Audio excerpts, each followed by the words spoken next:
पापा मैं आ गए मदरसे से। आ गया बेटा? पापा मुझे बहुत तेज की भूख लग रही है, कुछ खाने को दे दिए। बेटा आज मेरी तबीयत ठीक नहीं थी तो इसलिए मैंने खाना नहीं बनाया। ये लो 50 रुपए और जाकर बाहर से खाना ले आओ। ठीक है पापा। भैया 50 रुपए की रोटी और कौरमा दे दो।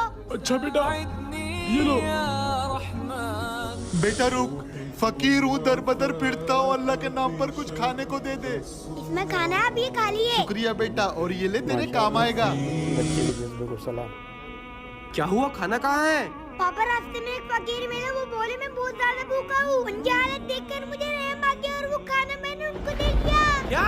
लेकिन उन्होंने मुझे ये अंडा दिया है। एक काम कर, इस अंडे पर बैठकर मुर्गी के बच्चे दे ले। एक अंडे में क्या होगा हमारा?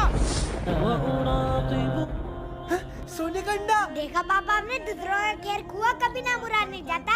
और याद रखना, जो लोगों पर रहम करता है अल्लाह उस पर रहम करता है। बेटा तुमने सही कहा, चलो अब इस अंडे को बेच कर आते हैं।